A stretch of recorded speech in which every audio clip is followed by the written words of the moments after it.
ሰላም ሰላም ወደ ቻናላችን ቤተሰቦች እንደምን አላችሁ? ይህ ቡርቃ ቲዩብ ነው። አዳዲስ መረጃዎችን ይዘን ብቅ ብለናል። ዛሬ ደግሞ አዳዲስ መረጃዎች ይኖሩናል።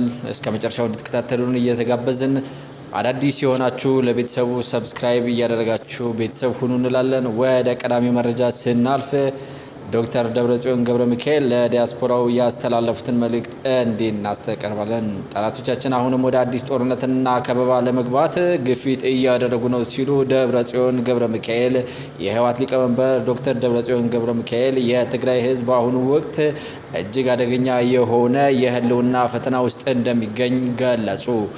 ሊቀመንበሩ 51ኛውን የካቲት 11 በዓል አስመልክተው በዋሽንግተን ዲሲ ለሚገኙ የትግራይ ተወላጆች ባስተላለፉት መልእክት ጠላቶቻችን አሁንም ወደ አዲስ ጦርነት እና ከበባ ለመግባት ግፊት እያደረጉ ነው ሲሉም አስጠንቅቀዋል። ዶክተር ደብረጽዮን በመልእክታቸው እንደገለጹት የፕሪቶሪያው ሰላም ስምምነት በተግባር ተጥሷል። ህዝባችን ተበትኖ ባለበት ወገኖቻችን ወደ ቀያቸው ባልተመለሱበትና ስምምነቱ ተንጠልጥሎ በቀረበት በዚህ ወቅትም አደቃቸዋለሁ አጠፋቸዋለሁ በሚል መንፈስ ካለው አካል ጋር ነው ያለነው ብለዋል። ይህንም ሁኔታ ትግራይን ወደ ሌላ ጦርነትና ጥፋት እየመራት መሆኑን በግልጽ አመልክተዋል።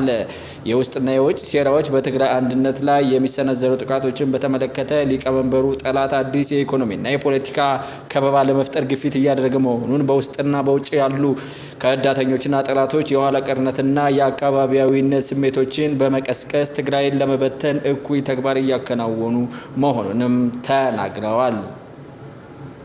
በዲፕሎማሲው ረገድ የሚደረጉ የግጭት ጫናዎችን፣ ሴራዎችን ተጠናክረው መቀጠላቸው ለህልውናችን በጋራም እንቁም ሲሉም አክለዋል። ዶክተር ደብረጽዮን ትግራይ የገጠማትን ይህን የማይታለፍ የሚመስል ፈተና ለመሻገር ብቸኛው መንገድ አንድነት መሆኑንም አሳስበዋል። ሊቀመንበሩ አክለውም በትጥቅ ትግሉ ወቅት የታየው ጥንካሬና በጦርነቱ ወቅት የተመዘገበው ድል በመድገም የትግራይን ሉዓላዊነት ለማረጋገጥ ሁሉም የትግራይ ተወላጅ አቅሙን አስተባብሮ እንዲነሳም ጥሪ አቅርበዋል።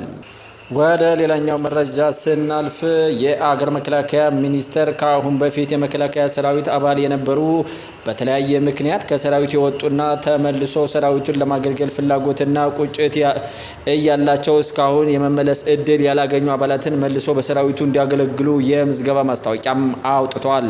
ምዝገባው በሁሉም የምዝገባ ጣቢያዎች እየተከናወነም ይገኛል። ኢትዮጵያ በተለይ ከኤርትራ ጋር ያለው ሁኔታ ወደ ጦርነት ሊያመራ እንደሚችል በርካቶችም ስጋታቸውን እየገለጹ ሲሆን ኤርትራ በድንበር አካባቢ ምሽግ ከመቆፈር ጀምሮ በተለይም በየካቲት 6 2018 ዓ.ም ጀምሮ በርካታ የሜካናይዝድ ጦር እና እግረኛ ሰራዊትም እያንቀሳቀሰች ትገኛለች። ይህንም ተከትሎ እንደሆነ እየተነገረ ይገኛል። ወደ ሌላኛው መረጃ ስናልፍ በኤርትራ አንድ አነጋጋሪ ምስል ተከስቷል። አነጋጋሪው ምስል በኤርትራ በኩል የኢትዮጵያ ባንዲራን እና መሪዎችን በሁለት እግሩ ረግጦ የያዘ ምስል ከሰሞኑ ለእይታ መቅረቡም አነጋጋሪ ሆኗል። ይህ የተከናወነው ከሰሞኑ የፈንቅል ኦፕሬሽን መታሰቢያ በምጽዋ እየተከበረ ባለበት ወቅት ነው። በዓሉን አስመልክቶ የተዘጋጁ ዝግጅቶች አንዱ በሆነው የስዕል አውደ ርዕይ ላይ የታየው ክስተት አነጋጋሪ ሆኗል። በአውደ ርዕዩ ላይም ከቀረቡ ስዕሎች አንዱ የኢትዮጵያን ክብር እና እሴት የሚነካ ነው። በስዕሉ ላይ የሚታየው አንድ ከስከስ ጫማ ያደረገ ወጣት በውሃ ላይ የተሰራን የኢትዮጵያን አረንጓዴ፣ ቢጫ፣ ቀይ ባንዲራ እና መሪዎችን ፎቶ ረግጦ ይታያል። በስዕሉ ላይ የሚታየው ወጣት የአፄ ኃይለሥላሴ የመንግስቱ ኃይለማርያም እና የአሁኑ ጠቅላይ ሚኒስትር አብይ አህመድን ምስል አብሮ ይታያል። ምስሉ በሀገሪቱ መንግስታዊ ድረገጽ ላይ ለቀውታል። በኢጣሊያ የሙሶሎኒ ወረራ ወቅትም የሙሶሎኒ ኢትዮጵያን የወረረበትን 1ኛ ዓመት በሚያከብርበት የሮም አደባባይ ላይ ጣሊያኖች በይሁዳ አንበሳ ላይ ሲሳለቁ የኢትዮጵያን ባንዲራ ላይ ሲተፉ የተመለከትነው የ21 ዓመቱ ዘርአይ ድረስ ሀገሬን ካላስከበርኩኝ እኔን ማን ያከብረኛል ብሎ የያዘውን ጎራዴ መዞ በሐውልቱ ላይ ሲሳለቁም የነበሩትን መኮንኖች በቁማቸው ገድሎ መሰዋቱ የወቅቱ አነጋጋሪ ጀብድ እንደነበር ታሪክ ያስረዳል።